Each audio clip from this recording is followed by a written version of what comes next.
Sir, नमस्कार। MCL परिवार में एक बार फिर से मैं आप सबका स्वागत करती हूँ। और चलिए हम बढ़ते हैं आज के वेबिनार सेशन की ओर। हमने ऐसे कई कई किस्से कहानियां सुनी होगी कि जिसमें ये है कि कोई एमएनसी में काम करने वाला इंसान जिसने वो काम छोड़ दिया और उसके बाद में उसने ऑर्गेनिक फार्मिंग यानी सेंद्रीय खेती का काम किया। लेकिन वही किसान जिसने ये ऑर्गेनिक फार्मिंग शुरू किया, उस इंसान ने एक एमएनसी यानी एक मल्टीनेशनल कंपनी तैयार की। इतना ही नहीं, दुनिया का नंबर 1 ब्रांड तैयार किया जिसको फेसबुक ने अपना ब्रांड एम्बेसडर करके चुना। और आज वो 50 से भी ज्यादा देशों में अपना ऑर्गेनिक फार्मिंग के जो प्रोडक्ट्स है वो पहुंचाते हैं। तो आज की जो कहानी है वो है true two brothers organic farm, जिनका नाम है सत्यजीत और अजिंक्य हांगे। तो अगर हम इनकी कहानी देखते हैं तो बाकियों की कहानी से बहुत अलग है। वो इस तरीके से, क्योंकि हम कोई भी काम जब शुरू करते हैं तो हमें लगता है कि बिजनेस में इमीडिएटली हमें रिटर्न मिलना चाहिए। इनकी कहानी इस तरीके से शुरू होती है कि शुरुआत के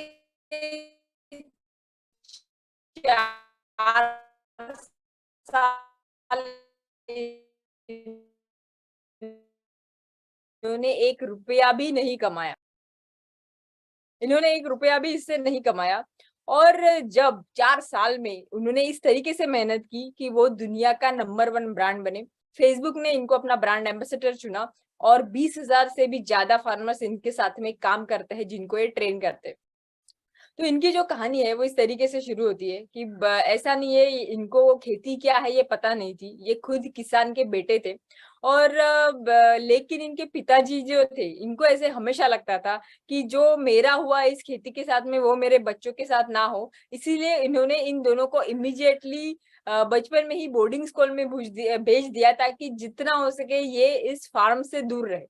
उसके बाद में जब ये सीखे, दोनों एमबीए बने और इन्होंने एक मल्टीनेशनल कंपनी में अपना जॉब किया। जब भी ये जॉब करते थे तो इनको हमेशा ऐसा लगता था कि मुझे कुछ सेटिस्फेक्शन नहीं है, और वो सेटिस्फेक्शन उनको हमेशा तब मिलता था जब ये अपने गांव में जाते थे और वो खेती को देखते थे। इन्होंने ये डिसाइड किया कि ये जो खेती है वो हमेशा नेचुरल पद्धति से हम करें, और जो कैंसर फार्मिंग जिसको हम बोलते हैं उसको 100% खत्म करना। इन्होंने वो डिसीजन अपने पिताजी के सामने रखा कि मुझे अभी खेती ही करना है, मुझे शहर में जाके काम नहीं करना। जब उनके पिताजी ने ये सुना तो उनको लगा जिस चीज के लिए मैंने इनको हमेशा दूर रखा, अल्टीमेटली वो लोग यही चाहते। तो वो गुस्सा हुए, इन्होंने इनसे बात करना छोड़ दिया, लेकिन ये बिल्कुल अटल रहे अपने काम पे। शुरुआत में इन्होंने शुरुआत जो की ये थी वो थी पपैया से। पपैया इन्होंने ऑर्गेनिक तरीके से तैयार किया, और वो खुद तैयार करने के बाद में गाड़ी में डाल के ये जो मार्केट है जो सुबह सुबह एपीएमसी का, उधर ये इन्होंने बेचना शुरू किया। लेकिन तब इनको ध्यान में आया कि मेरा जो पपैया है जो ऑर्गेनिक फार्मिंग से बनाया हुआ है वो सिर्फ 4 रुपए में बिकता है, और जो दूसरा पपैया है जो कि बाहर से बहुत सुंदर दिखता है वो लोग 8 रुपए में ले रहे हैं उसका सेलिंग। तब इन्होंने उनसे क्वेश्चन पूछा कि ऐसा क्यों, मेरा तो ज्यादा बेहतर है। तो उनको जो ये थे एजेंट, उन्होंने ये बोला कि लोग वो पपैया खरीदते हैं जो बाहर से सुंदर दिखता है, अंदर का जो है वो किसी को उससे लेना देना नहीं है। तब इनको समझा कि इनको और कुछ पद्धति से इस प्रोडक्ट्स की मार्केटिंग करनी चाहिए। लास्ट में इन्होंने क्या किया कि जो ठेले में फ्रूट्स लेके लोग बैठते थे, ये लोग उनके पास में गए, पहले उनको ये पपैया खिलाया और उनको बताया कि देखो ये पपैया आपकी जो अदर पपैया है जो फर्टिलाइजर से तैयार है उससे कितना बेहतर है।